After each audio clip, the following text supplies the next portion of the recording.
What's going on? I can hear them, really, dude. Do we really need a sacrifice? And do we need sacrificers?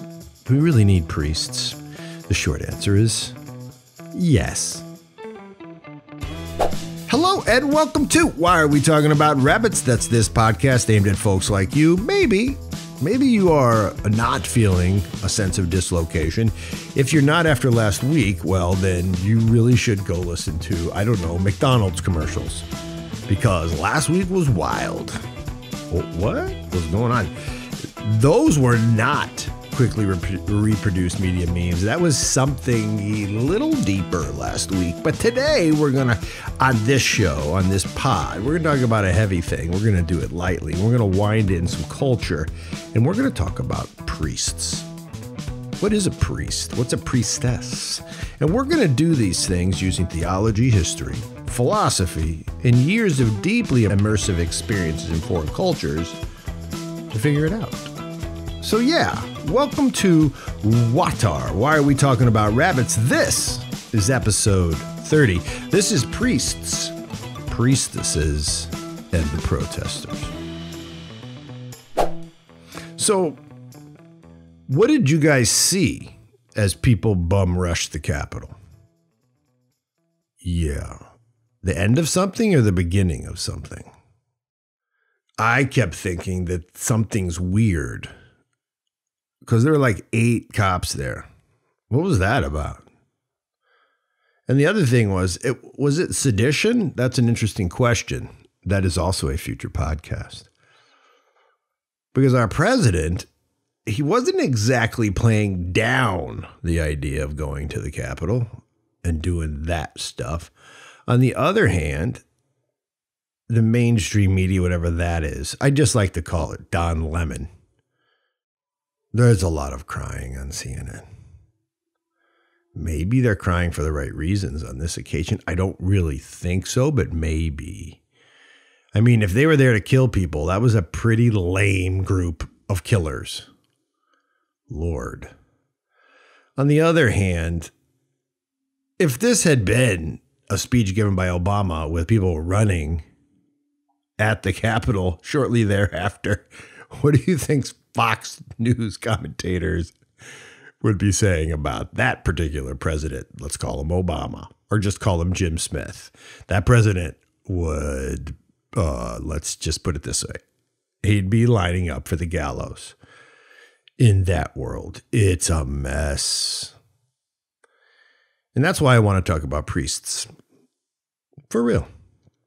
It seems that before this world that we're in right now, there was something called 2018. A long time ago, given COVID and anarchy. Yeah, and it appears that 2018 was the year the internet decided to tell the world that priestesses were everywhere. And that the fastest growing religion in the new world, the Western world, was, in fact, paganism. Yeah, there's articles all over the place. It's weird when I was doing my research. In Iceland, the Norse religion called Asatru officially became the second most populous faith there and the fastest growing lig in Iceland. Lig here, of course, is what we call religion, which I like to call a religion being something more like a ligament or a series of ligaments in your mind or your soul that hold your worldview together, and everybody's religious. Well, the lig in Iceland that seems to be making a move to the top is Asatru. Another article from 2018 in the Christian Post, whether rightly or wrongly, proclaimed that there are now more Wiccan practitioners in the United States than Presbyterians. Ouch. John Calvin. He just sat up in his grave. Even the New York Times and Ross Douthat, I guess who's their conservative, I don't know. He proclaimed that maybe there actually is a genuinely post-Christian future for America, unquote. As COVID case-demic ravages on, it does seem important to ask a question, however. What are all of us doing behind our masks, behind our media machines. What are we doing behind our masks to make sense of all this bad news? What are we doing behind our closed doors, watching television, thinking about COVID to allay the profound fears and curiosities that come with all of this? And that brings me to the notion of priests. What is a priest? And why is it that if we go back in time to the old world, that's on this show we just say 1650. I mean, I'm not a moron. I get that's not really how it works, but it gives you something to frame this whole conversation by. Or you can go and take our Lightometer exam from episode 5 and find out just how old or new world you are. But if you go back before, say 1650, back into the old world, the world before the Enlightenment, nearly every every religious leader we could find would be called, on some level, a priest. What is a priest then? Where have they all gone? What does it tell us about this explosion of the idea of priests and priestesses in the New World at this time, in the 2000s? What does it tell us? I think the quick answer is this. At least the quick answer I want to tell you is this. We dried out. Yeah, we dried out. We've gotten all desiccated inside, a little dehydrated. And to figure out what I mean, let's take a look at what a priest of the old world might have been to the people who surrounded him or her. In Rome, priests and priestesses managed the public and the private sacrificial spaces. They managed the temples and the homes where men and women went to give offerings to their gods. Sometimes Greek and Roman priests, and by the way, this is important, there really isn't a word priestess. That's not really a word in history. That word is mostly a reaction against the ordination of women priests in medieval Christianity. Priest is a priest. You can say priestess if you want, I guess. But sometimes Greek and Roman priests offered blood sacrifices. Sometimes they offered incense. Sometimes they offered precious metals. Sometimes they offered time or the work of their hands. Once when I was in Haiti, which is a very weird mix of old and new, this is in the early 2000s, I witnessed a most extraordinary voodoo service where they fell a bull. Yeah, like cut a big bull's neck with a machete and ba-damn, that thing fell. And it was done by a priest as a sacrifice to the goddess Urzuli, the goddess of love. And it was really interesting because it was done on behalf of a woman, I think she was an elite member of Haitian society who had been scorned by her husband. And she was asking Urzuli to get him back for her. And her method was a very bloody sacrifice. This is very much how it looked in Rome, too. You can see it in other places all across Central America and the Caribbean. Chickens get sacrificed by priests on behalf of believers. In West Africa, for Ramadan, I was asked to be the honorary sacrificer in chief. I was. I was given a sharp knife and asked to cut the throat of a goat.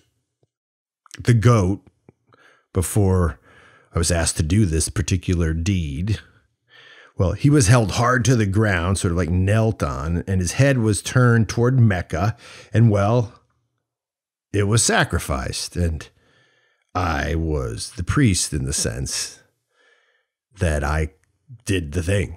I cut its throat. And now I just lost like half of the people who tune in.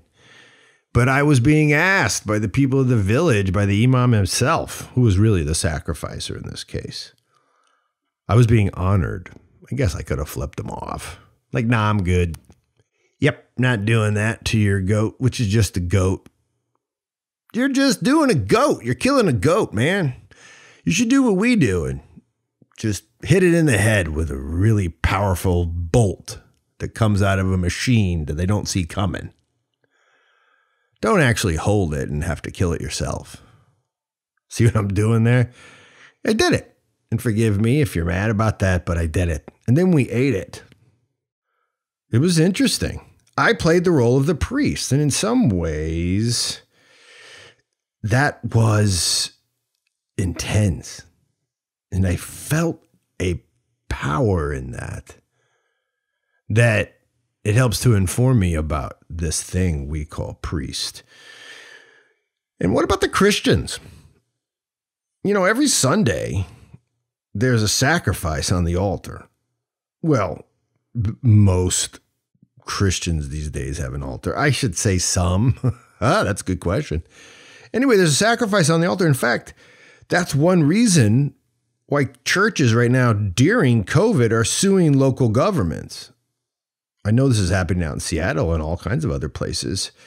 These churches, both Orthodox and Catholic, but even others, right?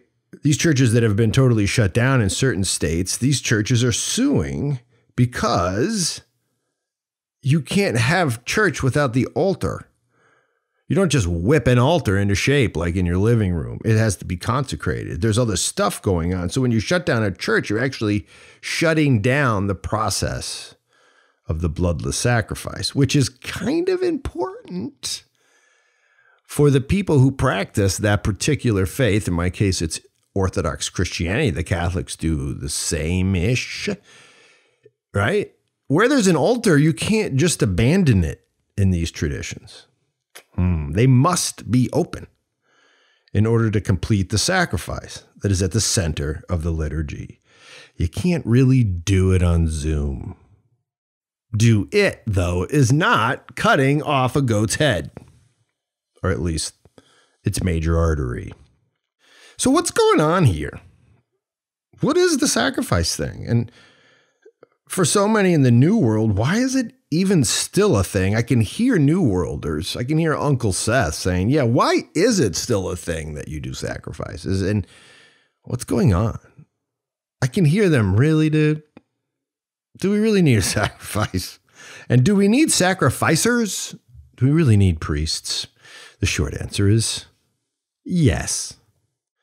The old world religions, the ligs, that way of seeing the world, it nearly always involved a priest because nearly all of those ligs involved a portal or a window.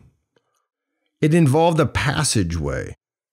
Those ligs of the past, those ways of seeing the world.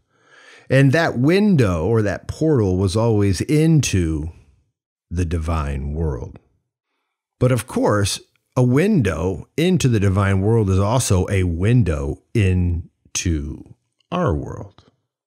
For nearly all of these ligs, old world ways of seeing the world, there was a place where the magisterial and the divine met the mundane and the profane. There was always a space and time in and around us, humans, above us, humans, and in us that met something different, something else, something otherworldly, something divine. And it was in that space that the priest stood. It was what a priest was.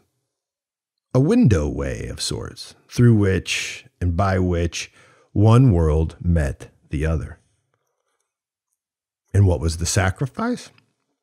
What's the point of it? Well, that was the way to offer to the gods a portion of our bounty, a portion of our gift as thanks, as gratitude, or as forgiveness, or as a way to keep things level, like in Babylon. All of Hammurabi's codes, they were all aimed, and there's lots of them. He was an old Babylonian king, Hammurabi. Well, one of the most important, who wrote all these codes, a law code, and basically all of his codes were aimed at keeping his world, the Babylonian world, level. Because when something was unjust, it got the world out of whack. So the priest was always trying to offer sacrifice to keep it level. For many old world ligs, that offering at the altar was an appeasement, a way to satisfy the awe-inspiring power of the gods. But there was something else in all of this pre-Christian or really pre-monotheism. There was something in those sacrifices. There was a scapegoating power. I call it, like, I think of it as a power of burial, a way to take all the wrong stuff of a particular cult or a culture, all the stuff going on, like, say, the protests, the incitements on all sides, to take all that anger and all that dishonesty and to put it on the scapegoat and then bury it all away forever or burn it all away. There was this thing going on with a lot of these old world ligs, these ancient ligs, where an innocent creature had to suffer in order to expiate the wrongdoing. The scapegoat. Yeah, that happened too. That was another reason for sacrifice. That was a reason for old world sacrifice. You can see it in the ancient Yom Kippur services with the sacrifice of Azazel, the goat that was burdened with all the sins of the Jewish people before being expelled from the community and sent to die. The Hittites, basically, this is very, very long ago Syrians, same spot in the world, they did this too. To give them good fortune, their culture, before a dangerous deity, they would adorn a woman and then pair the woman with a goat. And then as a team, the woman and the goat, they would load them with food and gold and good things. And then the army would chase the woman and the goat out into the wilderness, where they would likely eventually die. They were scapegoats. Of course, you can see this with the ancient Mayan human sacrifices as well to the sun gods at Chichen Itza. Those chosen to be sacrificed, they were, in this case, human sacrificing, they were heralded and given honor before being, well, beheaded or worse. You see this type of sacrifice, not always, by the way, to the death. I mean, there's foreskin sacrifices. Yeah, that's right. That's a sacrifice. There's earlobe sacrifices, and there's all kinds of sacrifices. These sacrifices, they're a hallmark of ancient society. And then, in history, about 2,000 years ago, the scapegoat was the god. And that's nutty. But before we talk about that, Andrew, cue the music. It's time to hear from today's WAWTAR sponsor. This show is sponsored by JSJ Consulting. JSJ is a 3-member team of experienced teachers and actors. One, a South Asian. One of this team is a white man, and one is a black man. These 3 folks, well, they offer their services, I'm one of them, to businesses and schools by offering consulting on race and the old and new world notions of identity. JSJ is dedicated to uniting Americans using customized seminars that take our clients beyond superficial conversations about race and the workplace. What we do is try to figure out what's driving today's differences by looking at today's theories on race and then sharing them with people in the workplace or at schools, and we try to help people see clearly. We engineer creative conversational space using humor, relevant real-world experiences, music, history, and classical philosophy. Our goal is to get white, black, and brown folks to speak their minds and share their humanity.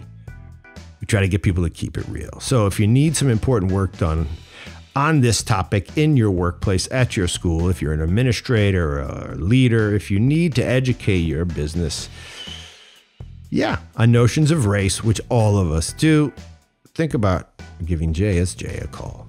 You'll find us in the pod notes. And now, back to the pod. So before the ad, I was talking about scapegoats and earlobes and Azazel, and I said there was this super important moment in history when the scapegoat was God. And that, of course, is Christianity. Yeah, it got weird. The scapegoat, the innocent one that had to die now, became the creator, right? Himself. In perhaps the most bizarre and unique and mysterious and fundamentally revolutionary moments in time, God became the sacrifice and the one to whom his creatures offered the sacrifice. Wait a minute. God is the sacrifice, and God is being offered as the sacrifice back to God? That's correct. The sacrifice was God, and it was for God, and it was for us. That's the Christian concept. Things got turned upside down. It's a revolution. It was, and it is. Yeah, this is a change from pre-Christian legs. It's not the same way they understood their sacrifices. And guess what happened as Christianity took its place in the Greco-Roman world? The blood sacrifices stopped.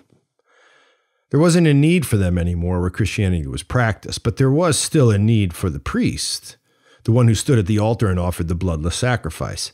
Someone had to do that. In some ways, the early Christian, the ancient Christian, the Orthodox Christian, priest is really just a practitioner of sacrifice. Yeah, someone had to do it. And for the Christians, using the example of the Jews and their priestly class, the Levites, the Christian priesthood took form. Offering God to the world was their job. But then a very unique group of Christians began to think of themselves as no longer in need of a priest. These Christians were, in the past in the show, we've called them Protestants, for lack of a better word. Well, they began to see themselves as priests. Like all of them at the same time. They use the term the priesthood of all believers, which is a thing for sure. It's biblical. But for Protestants, whose movement was taking flight just as a lig, and right just before the birth of the New World, right during the Enlightenment, 16th and 17th century, this Protestant movement, individuals could be priests for and by themselves. And it's not by chance that that's also the same conversation that the enlightened philosophers were having. Individualism is being born from this idea. It's a very powerful idea, a very, very, very powerful idea. People could commune with God without the need for a priest. That's a different kind of Christianity from the one that was kicked off in the first century, right?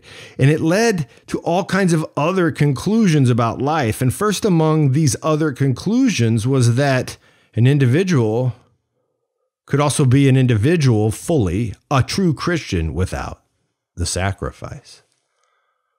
Whoa. Let me say it again.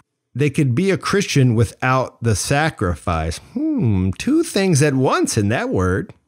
First, if you look at the modern day Christianity and say, America, the communion is not exactly at the center of the worship. There's no sacrifice for many Christians today. Think Joel Osteen. Wait, but is he a Christian? Let's just go with it. I mean, I'm not really sure, but for sure he's using the Bible up there and a lot, and he sure has a lot of people calling out Jesus' name. But anyway, for sure he doesn't serve communion, or if he does, it's like on a special day when it's not on TV or something. It's not like at the center, right? The communion, the sacrifice, not at the center of Joel's activities. And there's a lot of preachers like Joel.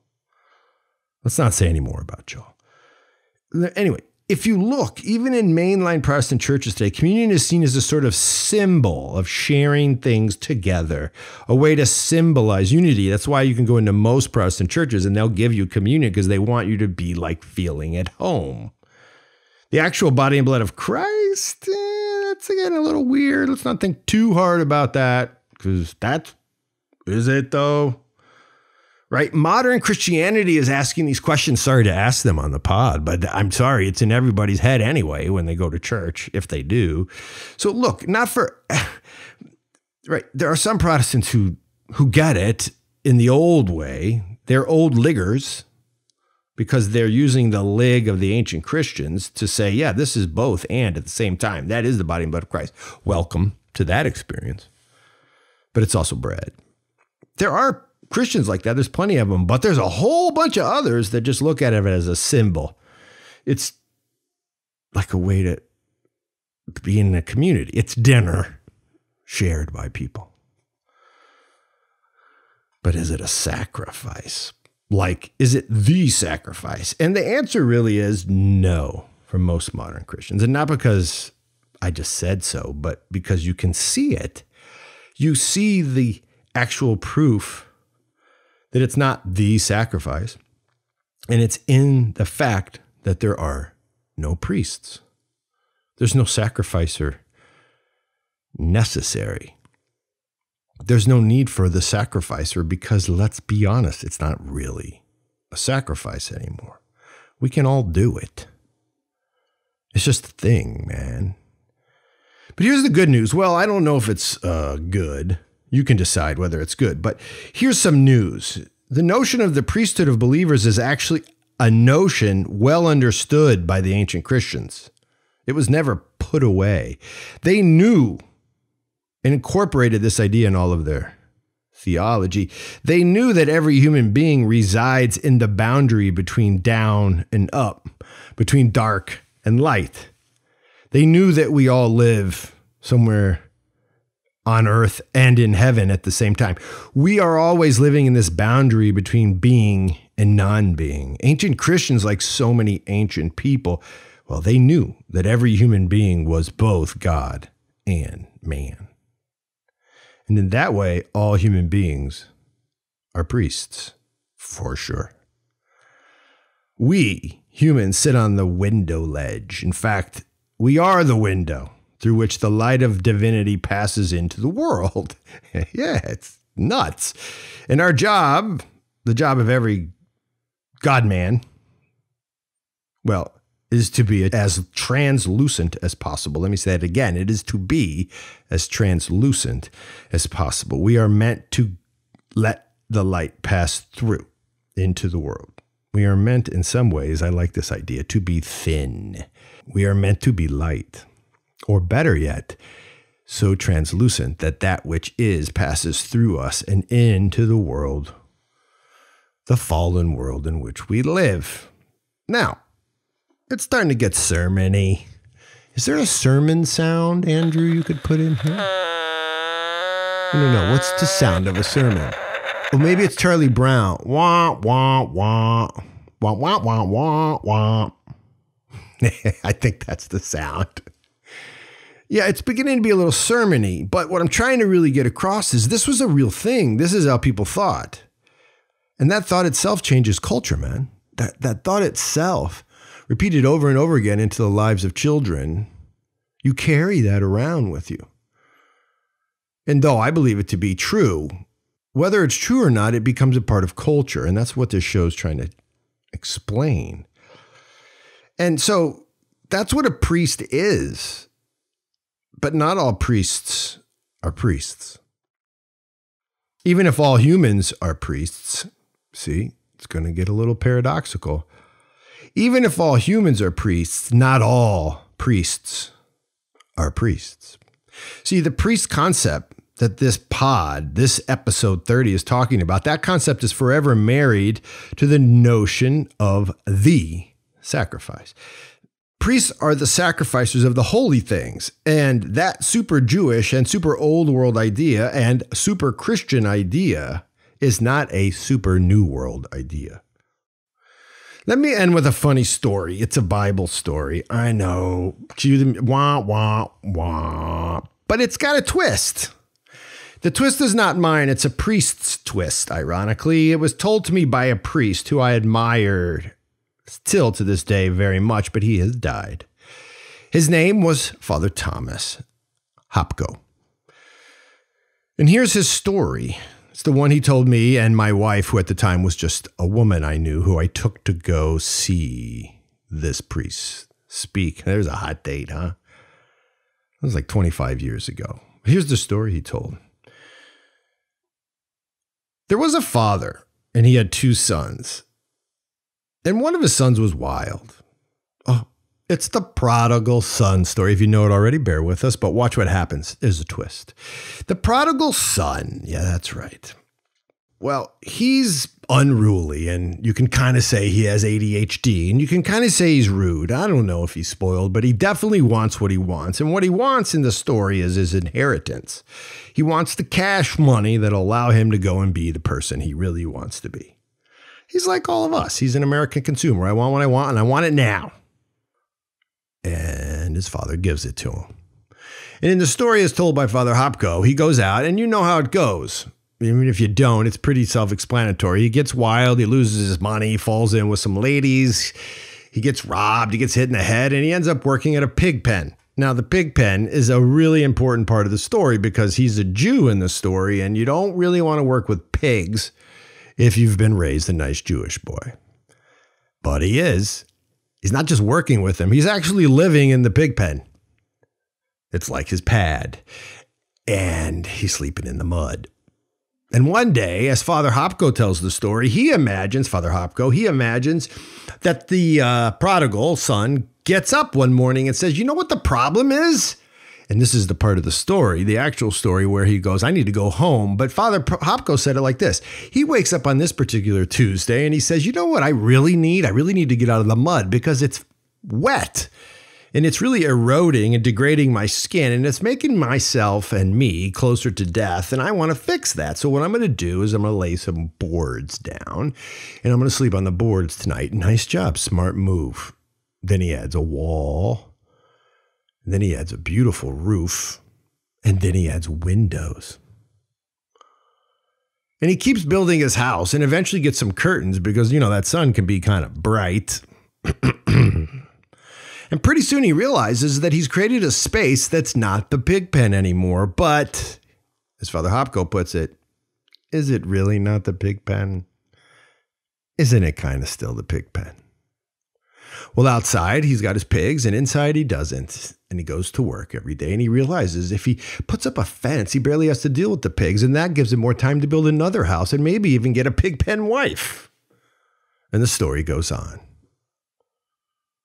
And at one point, the prodigal son in this retelling by Father Hopko just forgets where he's from.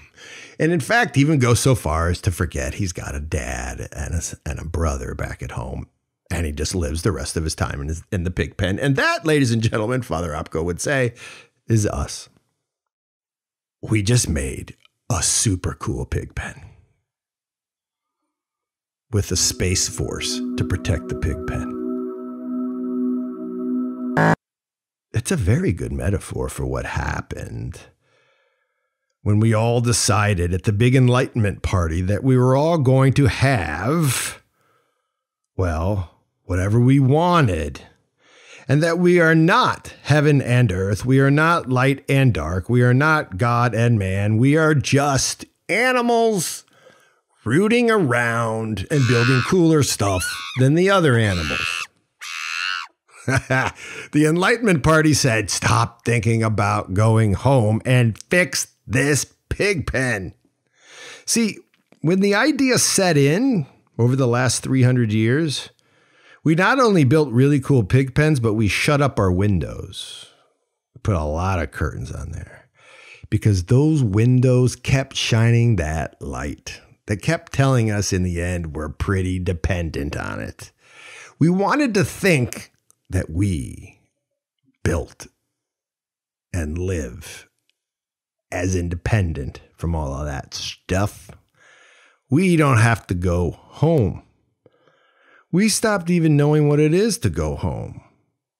And see, when you live like that, you don't need a priest because all he's going to do is remind you.